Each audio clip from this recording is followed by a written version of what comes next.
Alors, avant d'aborder, je dirais, ou de commencer vraiment la présentation, je voulais retracer un petit peu les constantes, finalement, que l'on voit dans le potager. Alors, tout d'abord, le potager est une chose importante qui appartient au jardin. C'est-à-dire que, contrairement au maraîchage, qui appartient à l'agronomie ou à l'agriculture, le potager appartient au jardin et à des règles propres du jardin. C'est-à-dire que c'est un lieu dans lequel on doit ou on peut se promener, se montrer et, je dirais, voir des végétaux autres que ceux qui peuvent être dans le reste du jardin. Donc, le potager appartient au monde du jardin et c'est la raison pour laquelle il sera traité d'une façon générale, tout au moins dans le monde occidental, dans l'art des jardins, et que dans pratiquement tous les écrits sur l'art des jardins, eh bien, il y a quelque chose sur le potager. Autre point que l'on retrouve un petit peu dans tous les écrits, le problème est-ce que dans un potager, il n'y a que des plantes potagères, c'est-à-dire que l'on va consommer ou arracher pour être consommé, ou est-ce qu'il peut y avoir des arbres fruitiers? Et ça, ce sera une querelle qu'on retrouve habituellement, mais il s'avère finalement que chez les maraîchers, il n'y a jamais d'arbres fruitiers, ça c'est certain, alors que dans le potager, eh bien, on peut avoir de petits arbres fruitiers, alors soit ce qu'on appelle les petits fruits, c'est-à-dire du genre groseillier, cassis, framboise, ou même des végétaux comme des pommiers ou des poiriers qui sont traités finalement en buissons ou sous forme d'espaliers. Et ce sera quand même une querelle qu'on retrouvera au XVIIIe et surtout au XIXe siècle, mais finalement qui peut exister. Pour tout vous dire, ce sont les éditions Coué qui m'avaient demandé de travailler, d'écrire une histoire, je dirais, des potagers. Or, le potager, on peut l'aborder par de multiples regards. Et moi, je me suis intéressé qu'à un seul, qui était de voir comment, finalement, le potager avait ou n'avait pas évolué au cours des siècles, finalement, en fonction de la manière dont les sociétés voyaient le jardin. Donc, y a-t-il des différences fondamentales entre le potager du Moyen-Âge, de la Renaissance, du classique et ensuite, finalement, de tous les jardins de type jardin paysager? Est-ce qu'il y a des différences ou pas de différences? Et comment, finalement, ce potager a fini par un peu disparaître du jardin?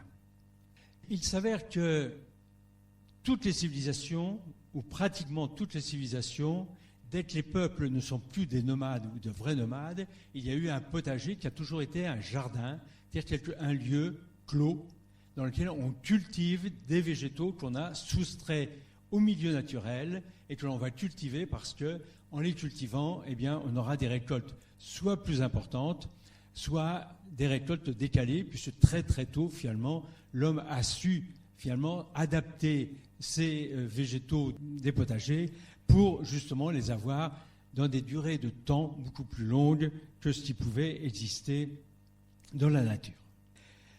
La première, je dirais, source qu'on peut avoir finalement sur la manière dont pouvait être organisé un jardin dans le monde occidental, eh bien, c'est dans Homère qu'on va le trouver. Or, je rappelle que l'Odyssée a été écrite 8 siècles avant notre ère et dans lequel finalement Ulysse, qui fait ses pérégrinations, va se retrouver dans un jardin et dans le texte tel qu'il est écrit par Homère, les traductions finalement du texte originel en grec sont différentes selon les traducteurs, mais tous finalement reviennent à la même chose.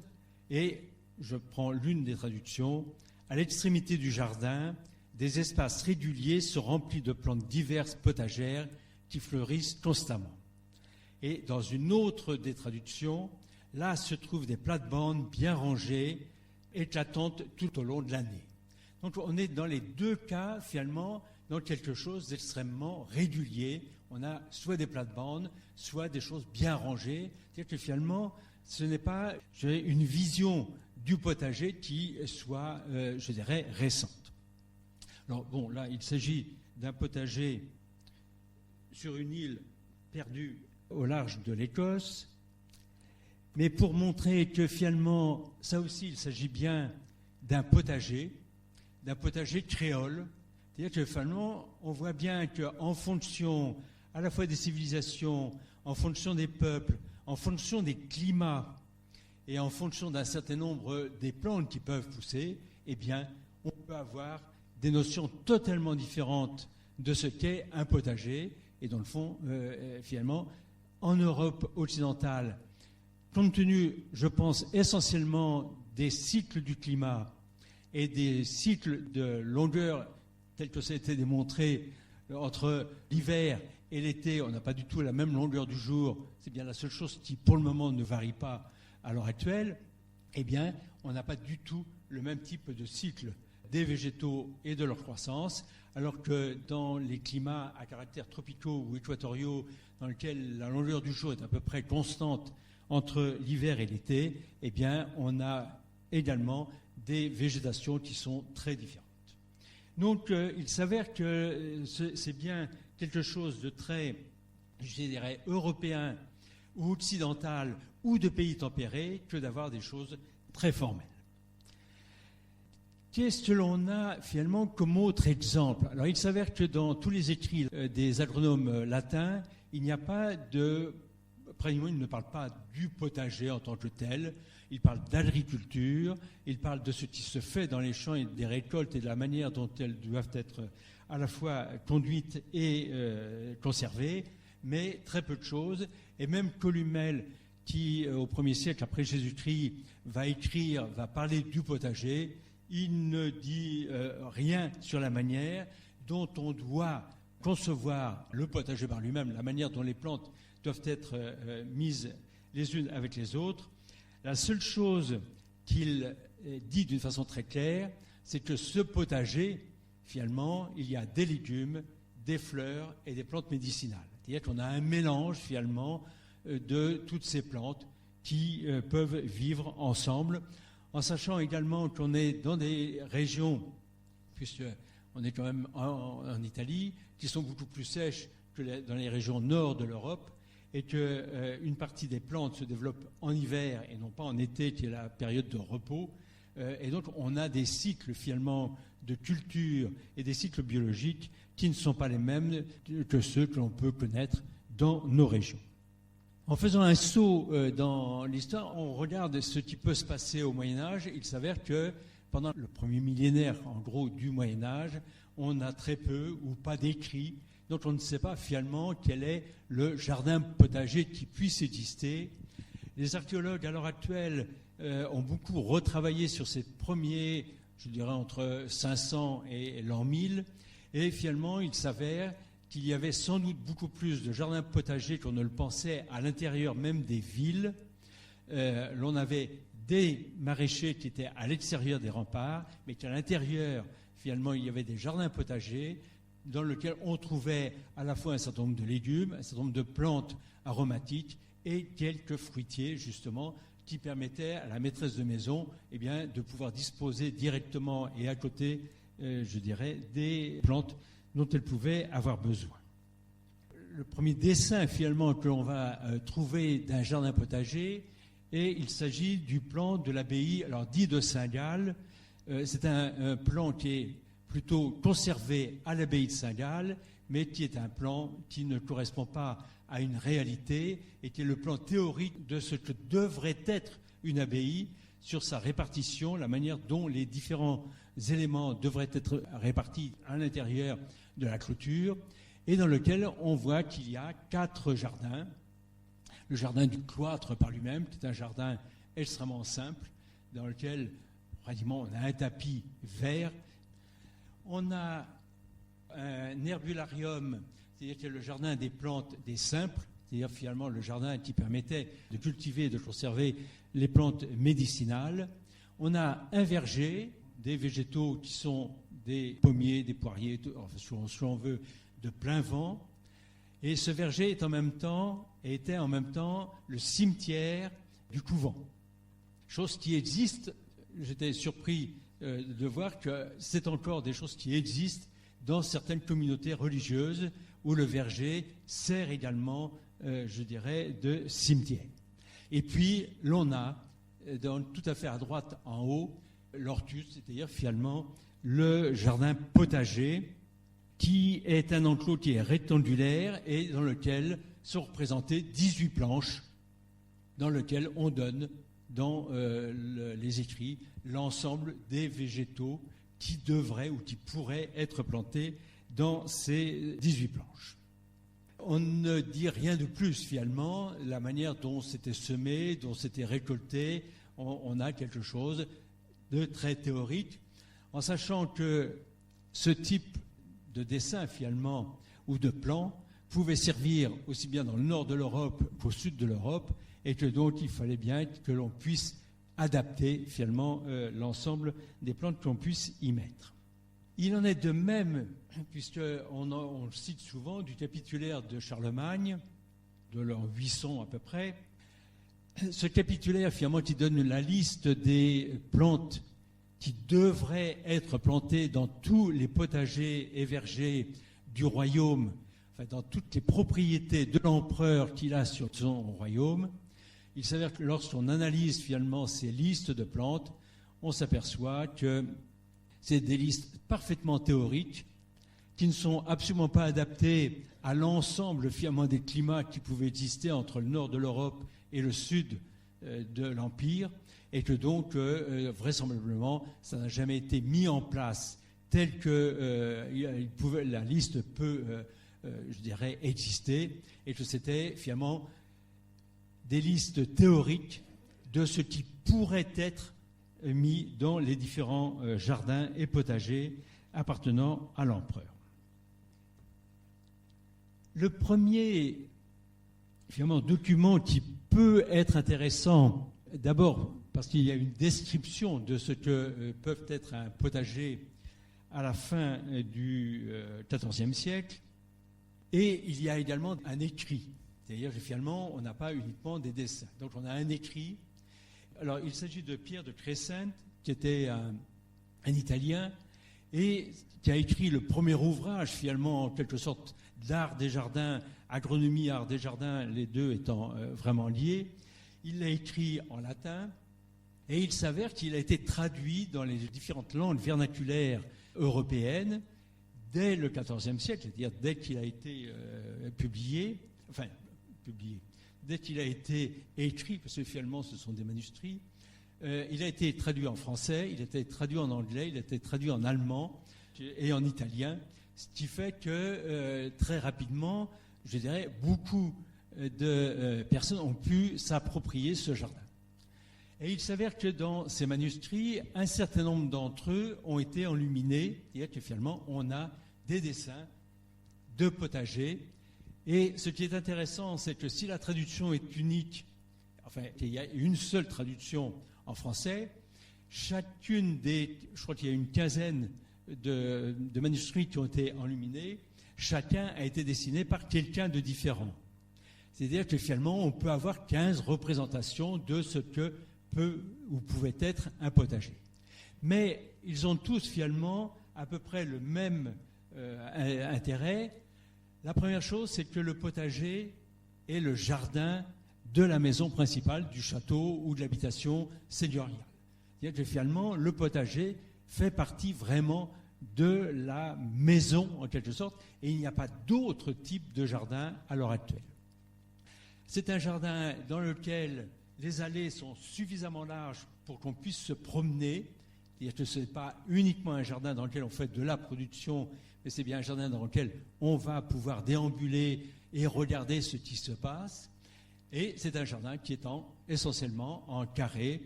Les carrés, on n'en donne pas les dimensions.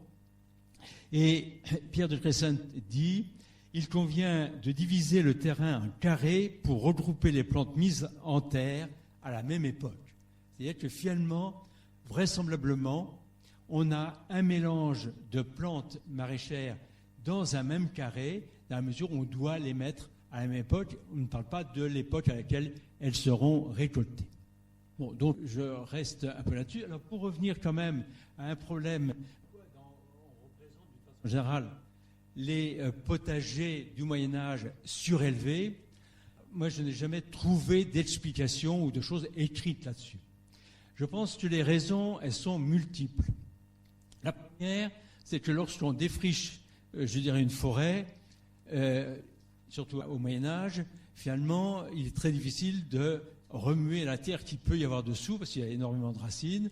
Donc le fait de rajouter une épaisseur de 20, 30 ou 40 cm était un moyen, finalement, d'avoir une terre meuble dans laquelle on pouvait avoir tout de suite, finalement, une production, je dirais, assez importante. La deuxième chose, c'est que les serres et tous les systèmes de châssis n'existaient pas non plus, et que plus les terres sont hautes, plus elles drainent rapidement. Lorsqu'elles drainent rapidement, elles se réchauffent rapidement au printemps, et donc on pouvait avoir semé plus tôt qu'en plein champ finalement, et donc avoir sur un sol qui a été réchauffé une production plus rapide qu'on ne pouvait l'avoir par ailleurs. Bon, l'autre chose peut-être aussi, c'est que la terre étant basse, plus on la rapproche finalement de nous, moins elle est difficile à travailler et plus elle est haute.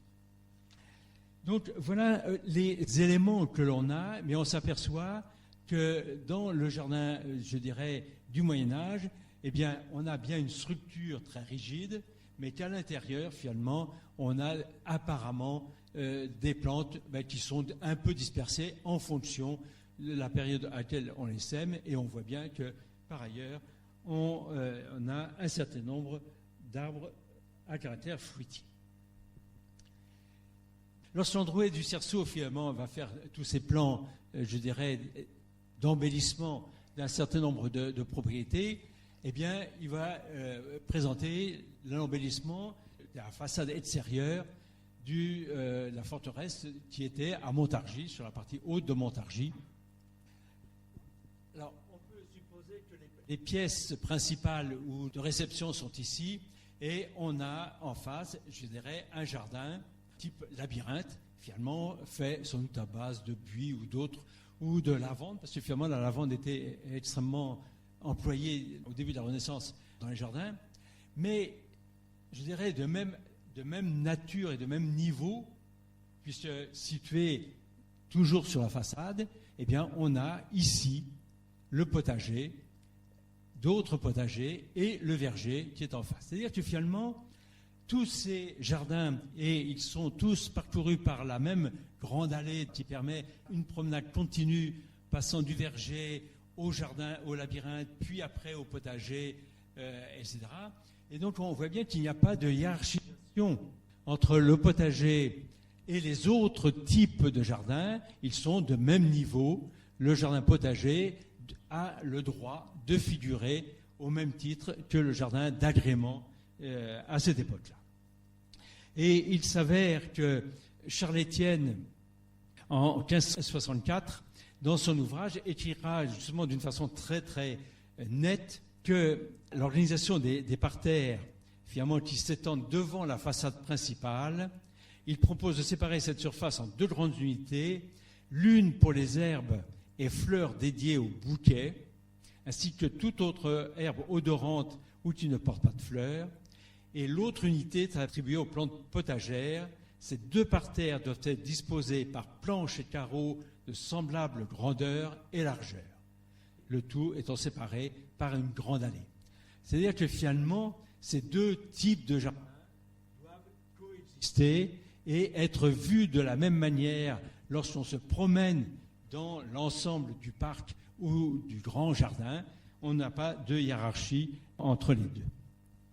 Lorsque, en 1600, dans son théâtre d'agriculture, Olivier de Serres va également aborder le potager, eh bien, il dit premièrement que le jardin potager doit être plus grand que l'ensemble des autres jardins, parce que c'est le jardin le plus important, à la fois pour la famille, mais y compris, je dirais, pour la vision que l'on peut avoir.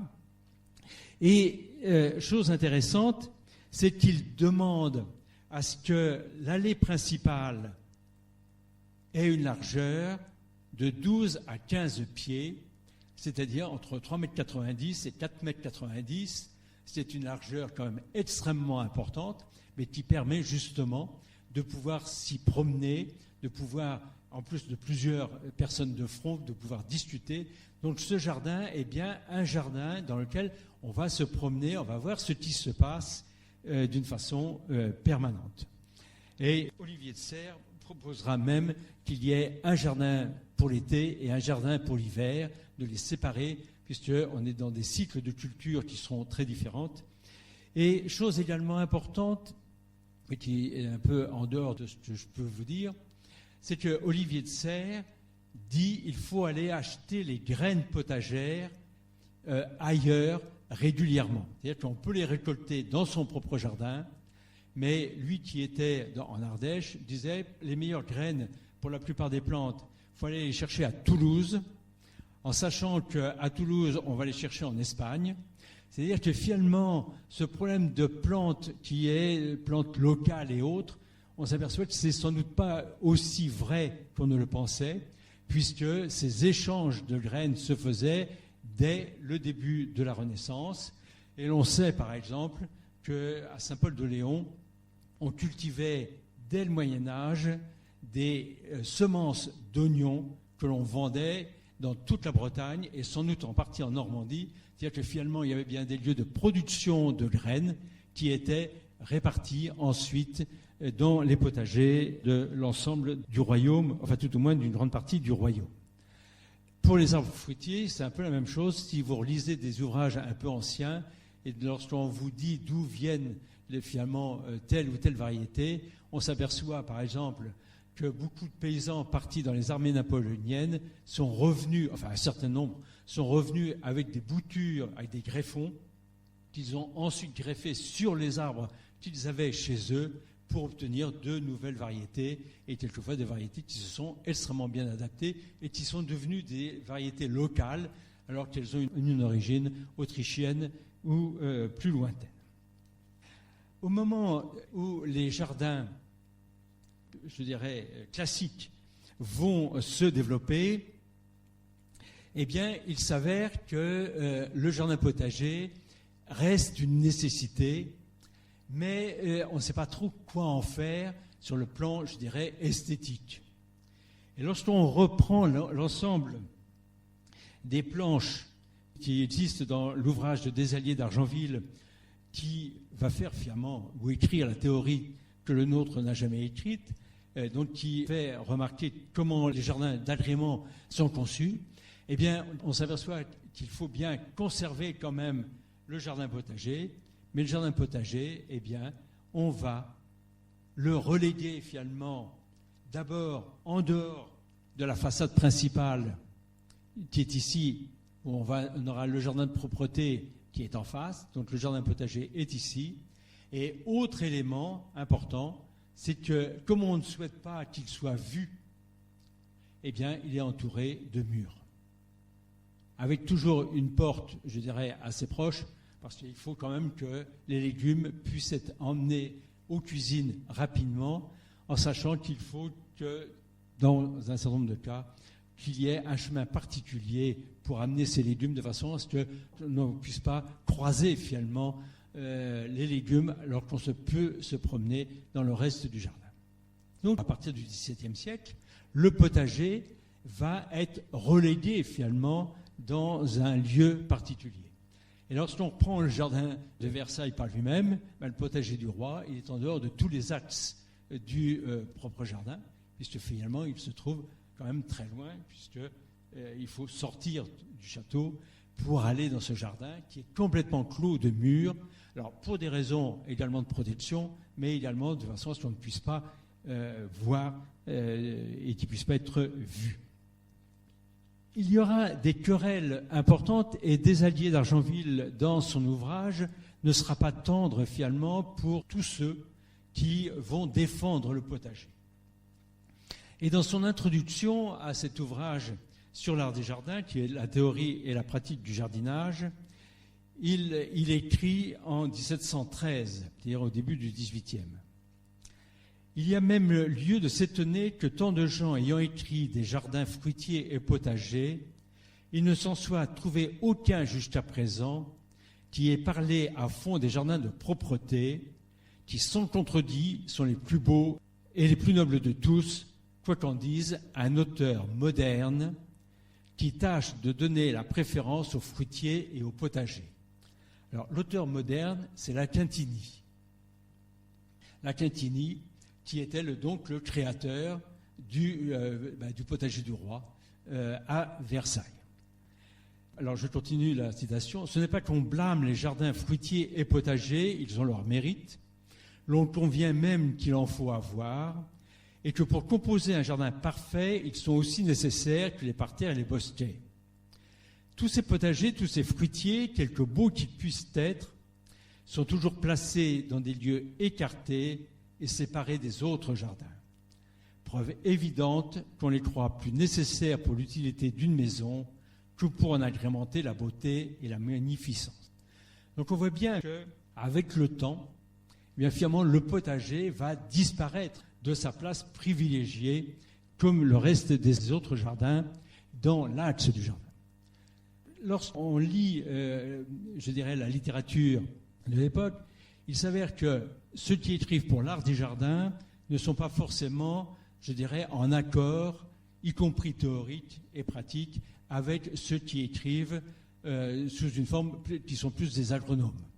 Parce qu'il s'avère que Liger, qui va écrire un certain nombre d'ouvrages sur les jardins, mais surtout la manière de les cultiver et la manière de les rendre utiles, eh bien, lui aussi, au XVIIIe siècle, va préconiser un jardin dans lequel la première partie, c'est bien des parterres décoratifs, mais derrière, et tout à fait dans le même axe, on va avoir un potager, puis un verger avec une autre partie de potager. Donc il s'avère que dans le même axe de composition, eh bien, on a les trois types de jardins qui sont mis les uns après les autres. Mais comme finalement ce sont des jardins qui sont vus du premier étage, qui sont les salles nobles des maisons aristocratiques et bourgeoises, eh bien, on a une vision sur l'ensemble des jardins, qu'ils soient de propreté ou des jardins plus utilitaires, comme va le dire ou le disait des Alliés. Alors, que va-t-il se passer au moment... Bon, donc ça, c'est les jardins de la Quintini. C'est juste un point sur la manière dont les jardins, potagers classiques, qui sont des jardins fruitiers en même temps, potagers fruitiers, étaient conçus.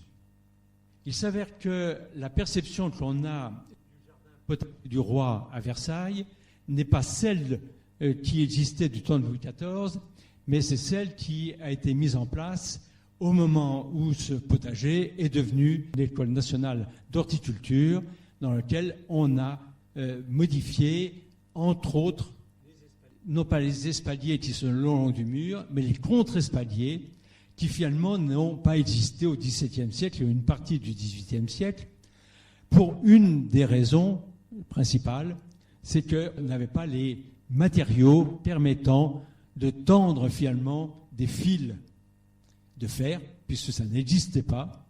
On n'avait pas de fil de fer, ou c'était un matériau extrêmement peu courant et très coûteux.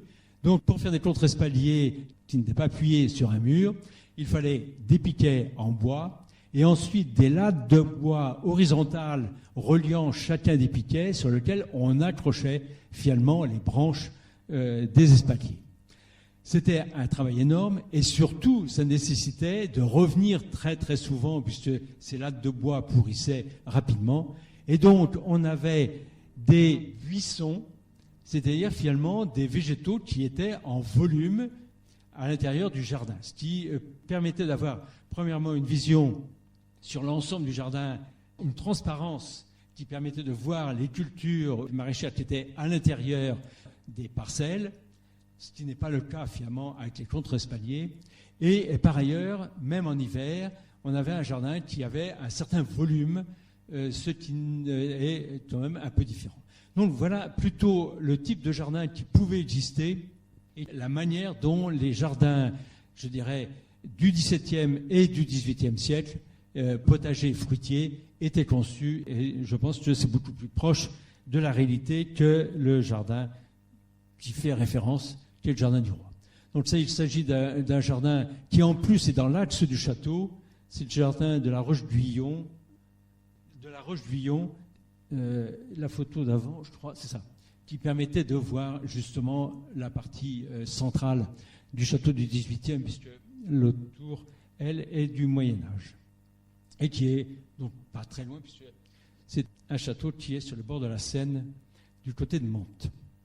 Alors, lorsque les théoriciens ou les premiers théoriciens vont commencer à travailler et à écrire sur le jardin paysager, la question du jardin potager, finalement, d'une façon générale, ils ne vont pas trop l'évoquer parce qu'ils ne savent pas trop comment, comment faire et quelle solution proposer.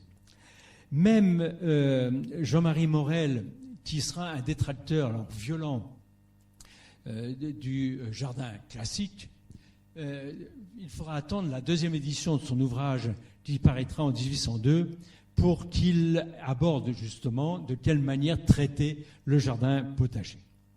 Là, il s'agit d'un jardin allemand du château de Hanovre, dans lequel on voit que l'axe a été modifié, et donc il s'agit du potager qui existait, qui a été transformé pour lui donner une forme beaucoup plus paysagère, mais on a des massifs d'arbustes qui sont mis dans un certain nombre de lieux, de façon à ce que la perception que l'on puisse avoir ou qu'on pourrait avoir lorsqu'on est dans l'axe de la composition ne soit pas celle que l'on a d'habitude, quelque chose d'un peu déformé. Alors, Jean-Marie Morel, finalement, va écrire tout et son contraire, et comme il ne fera pas de plan dans lequel on ne verra jamais comment il conçoit et perçoit l'usage, finalement, des plantes potagères, je dirais c'est difficile de savoir, finalement, ce qui a été réellement fait. Et par expérience personnelle, je connais aussi, je dirais, la difficulté à changer certaines habitudes chez les jardiniers. Donc je pense que malgré toutes les bonnes idées qu'il pouvait avoir, ça n'a jamais dû être mis réellement en place. Alors il écrit dans sa théorie des jardins, il se questionne sur cet objet si utile. Pourquoi n'attirerait-il pas mon attention sous ce rapport de l'agrément ? Alors, il remet en cause les murs qui enserrent le jardin, ce qui rend triste et coupé du site sur lequel il se trouve. Mais il faut également bannir absolument tous les arbrisseaux et les arbres fruitiers qu'il peut contenir. Et ce qu'il propose, c'est relativement simple. Les arbres fruitiers doivent être dispersés parmi les végétaux arborés que l'on peut planter dans l'ensemble du jardin, considérant que les arbres fruitiers ont des fleurs au printemps, donc peuvent agrémenter le jardin, et peuvent avoir des fruits à l'automne, qui, par leur couleur, peuvent également agrémenter le jardin. Et pour ce qui est des légumes, finalement, il est nécessaire de les cultiver, eh bien, il faut qu'ils soient répartis dans le jardin en fonction des données sur les accidents et la marche du jardin, de façon à faciliter leur culture, mais il ne dit pas où on va les mettre, ni sous quelle forme on va les présenter. Donc on a quelque chose d'un peu théorique. Il faut que le potager ou que la culture potagère existe encore, parce que c'est une nécessité vitale pour ceux qui y habitent, mais ce n'est pas pour autant qu'on sait quoi en faire. Il s'avère qu'un autre paysagiste, Narcisse Vergniaud, qui va écrire là aussi un ouvrage sur l'art des jardins, admet l'utilité, la nécessité d'un potager au sein de la conception générale des jardins. Alors il dit il faut essayer de trouver une place, mais en disant qu'il faut absolument qu'il ne vienne pas jurer par rapport à l'ensemble de la composition. Et finalement, il termine en disant: si son emplacement est visible de la maison, il faut le masquer par des massifs adroitement ménagés afin de faire disparaître visuellement les murs, les espaliers, les carrés de légumes et toutes les lignes droites, de manière à ce que cet aspect symétrique ne nuise pas à l'effet du paysage. C'est-à-dire que finalement, à partir du XVIIIe siècle, l'objectif finalement des paysagistes, c'est de se dire le potager est absolument indispensable pour la vie de la maison, mais finalement, si on pouvait totalement le faire disparaître en tant que jardin au milieu des autres jardins, ce serait parfait. Alors, je montre quelques exemples assez incongrus, je trouve, mais intéressants. Alors, le rouge n'est pas du tout un paysagiste, le rouge, c'est un cartographe du roi, enfin, et de Prusse, donc à la fois de France et de Prusse. Il fera des cartes. Et il s'est mis à dessiner des jardins ou à reproduire des jardins qui ont pu être dessinés, et il va publier sur une trentaine d'années donc des cahiers régulièrement. Et dans l'un d'entre eux, on est toujours au 18e, eh bien, on voit que dans l'axe du château, c'est marqué château, on a un potager, un deuxième potager et un troisième potager. Donc, on voit bien qu'il y a quand même toujours des velléités pour un certain nombre de propriétaires de lutter contre la pensée dominante royale et entre autres que des alliés d'Argenville a voulu mettre en place en remettant justement des potagers dans l'axe de la composition. Une autre chose, un peu dans l'esprit de Vergniaud, eh bien, il faut cacher les potagers. Alors, on a bien le château qui est ici, la cour d'honneur, l'axe de composition, et puis, il faut bien caser quand même le potager, parce que c'est absolument nécessaire. Eh bien, alors le potager, il est ici, d'une façon très traditionnelle, de carré, de culture. Mais comme il faut quand même le cacher, eh bien, on crée des bosquets avec des allées extrêmement tortueuses. Et donc, lorsqu'on est du château, on voit finalement les bosquets qui sont ici, et on ne voit pas le potager qui est derrière. Donc, finalement, le potager est nécessaire. On l'intègre quand même dans le grand plan de paysage du château, mais on fait tout pour qu'il disparaisse et ne soit pas vu. Au XIXe siècle, on va essayer de trouver des tas, je dirais, de solutions. Là, on est au début du XIXe siècle, potager fruitier orné. Donc, qu'est-ce qu'est l'ornement? Donc là, on est plutôt dans une maison de type bourgeoisie, finalement, la maison, et le potager qu'on va, je dirais, faire dans le bout du jardin. Donc, finalement, c'est vrai que le potager est toujours intégré à l'ensemble du plan du jardin et toujours dans l'axe. Les autres solutions, finalement, qui vont être préconisées, eh bien, on a la maison ici, les entrées, etc., et puis on va remettre le potager relativement loin et surtout totalement caché par des bosquets d'arbustes et d'arbres. Donc on voit bien que le potager progressivement, je dirais, s'éloigne de la perception générale. Il n'y a que Duvillers-Chasseloup qui va essayer finalement d'intégrer ou de réintégrer totalement le potager avec des solutions, puisque le potager, dans son plan général du parc paysager, eh bien, c'est cette partie-là.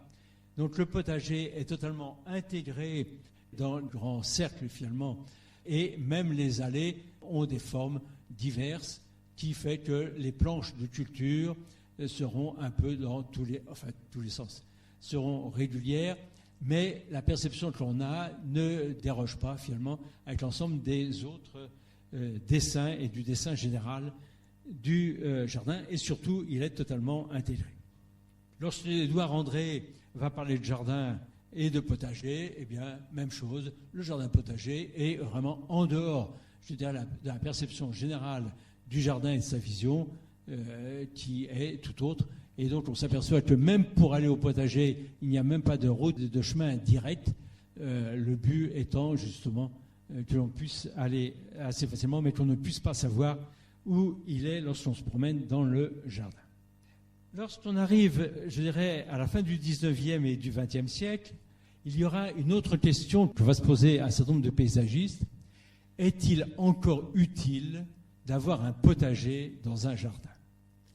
C'est-à-dire que finalement, fin 19e, début 20e, il s'avère que déjà les cultures maraîchères sont extrêmement bien organisées sur l'ensemble de la France, cultivent donc des légumes d'une façon, je dirais, entre guillemets, industrielle, et qu'on peut les trouver facilement sur les marchés, y compris à la campagne, et que donc, est-il encore utile d'avoir un potager? Eh bien, c'est une vraie question. Et lorsque l'on regarde un certain nombre de plans de paysagistes, il s'avère que beaucoup ne se posent même pas la question d'avoir un potager, puisque ici, on n'a pas de potager, on a un jardin, je dirais, tout à fait ordinaire de jardin de ville. S'il y a une demande, eh bien, on répond à la demande et donc on crée un jardin potager et il s'avère que le jardin potager est donc ici, avec un escalier qui donne accès directement à la partie cuisine et le jardin, je dirais, d'agrément ou le jardin de propreté, eh bien, se trouve dans cette partie ici. Donc on voit bien que le jardin va exister, mais que l'on va essayer de s'en séparer.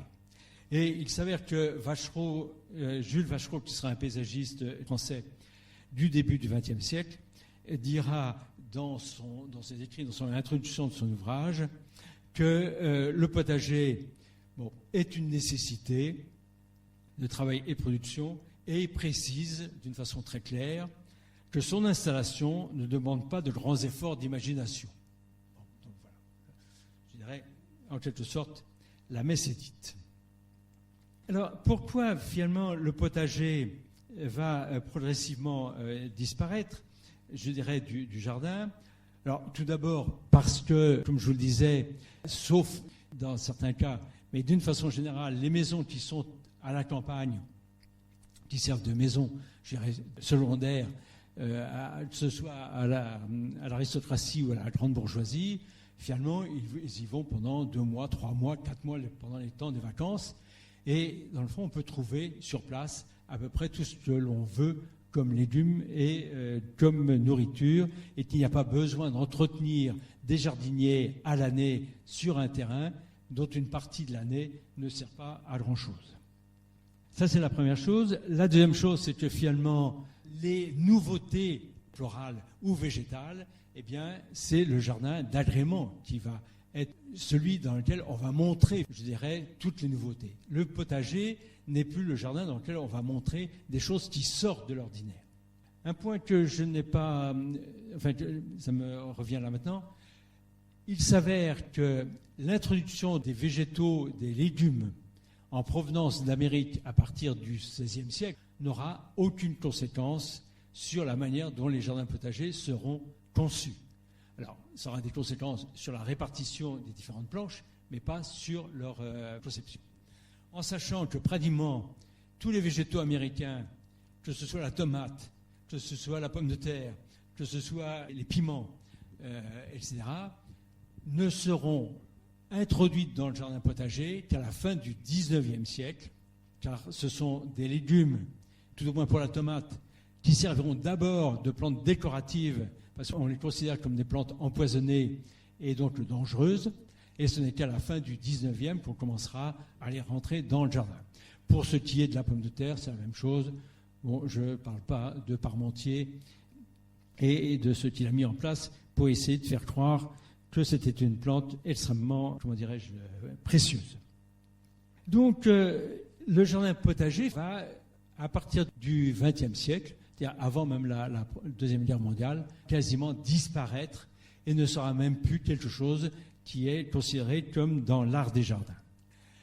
J'en veux pour preuve, lorsque j'ai pris mes fonctions de directeur du service des espaces verts à Orléans, dans les années 80, eh bien, le grand quartier était en cours de construction qui s'appelle La Source, qui est un quartier qui est au sud d'Orléans et qui fait plusieurs milliers d'hectares.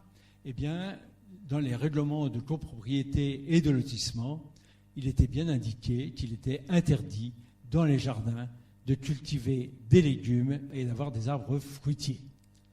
Donc, on a bien progressivement éliminé ce jardin, je dirais, de sa conception initiale ou de son lieu initial qui était le grand jardin comme étant un jardin particulier, mais participant finalement à la conception générale du jardin, puisqu'on a été jusqu'à supprimer et interdire ce jardin. Alors, je vais vous dire quand même quelque chose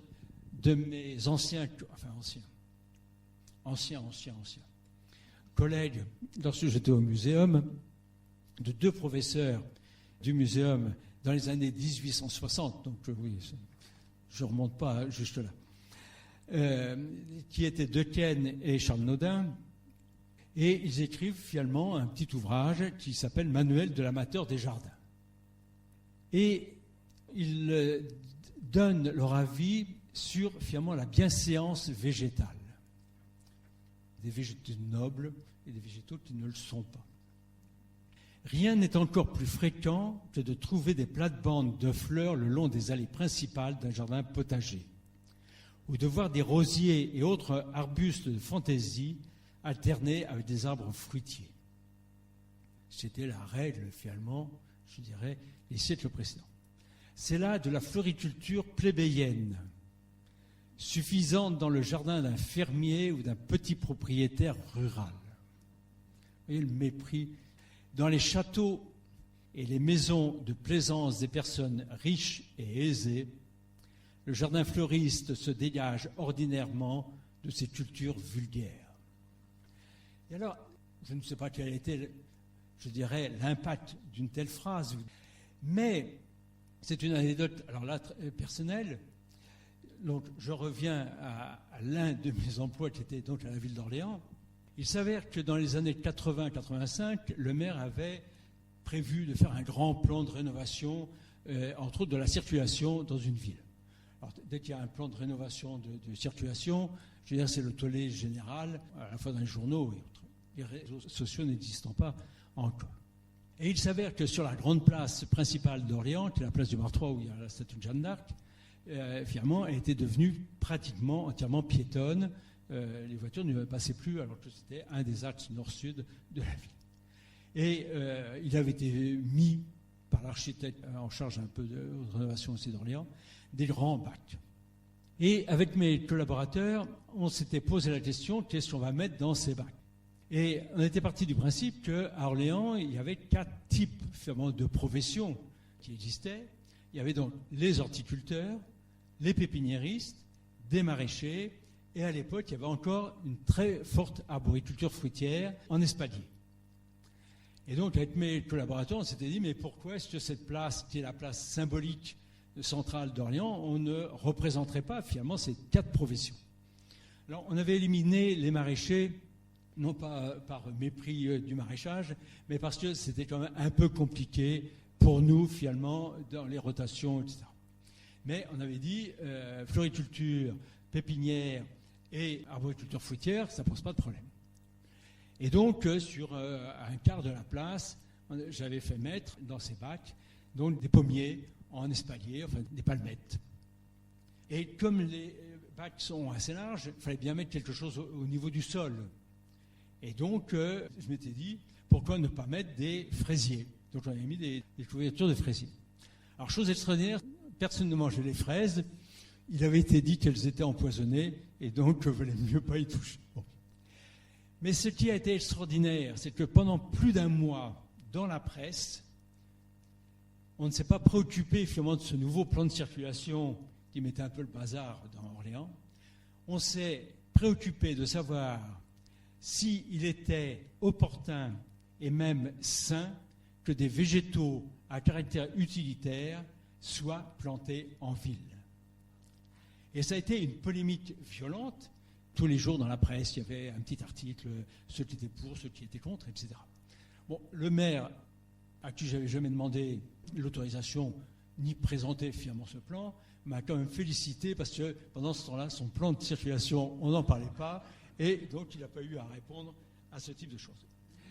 Mais tout ça pour dire que nous sommes en 1980-85, et il y a bien une hiérarchisation extrême entre finalement ce qu'on considère comme ce qui a le droit de citer à l'intérieur même de la cité et ce qui n'a pas le droit de pénétrer dans la cité, que sont les plantes fruitières et les plantes potagères.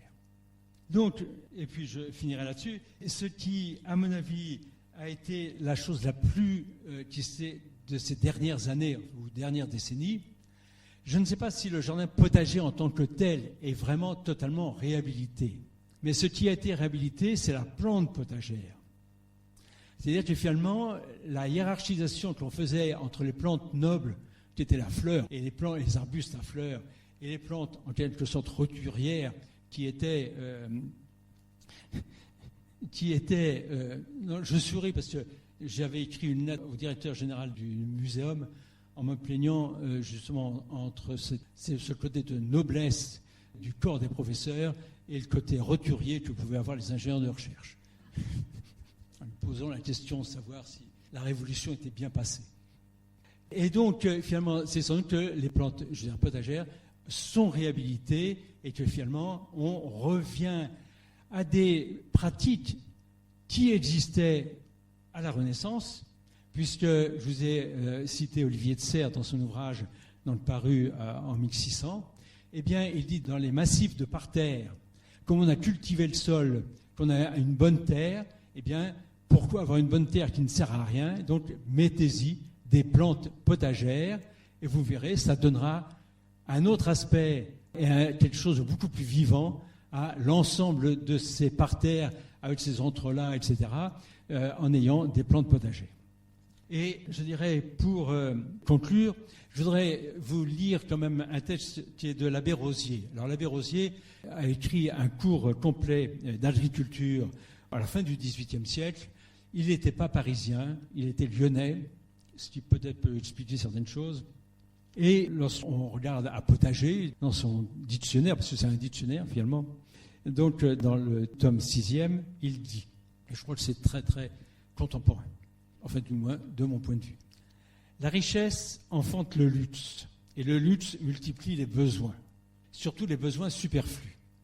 Le financier veut, à prix d'argent, soumettre la nature à ses goûts, rapprocher pour ainsi dire les climats afin d'obtenir leurs productions diverses, et aider par l'art, jouir des présents de Pomone au milieu des rigueurs de l'hiver.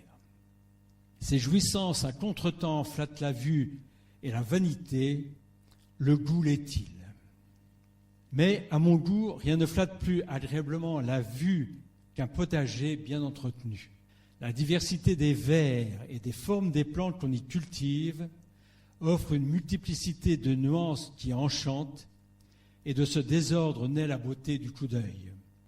C'est là que l'on voit la végétation dans toute sa pompe, l'agréable réunie à l'utile, et la semante et symétrique uniformité en est bannie.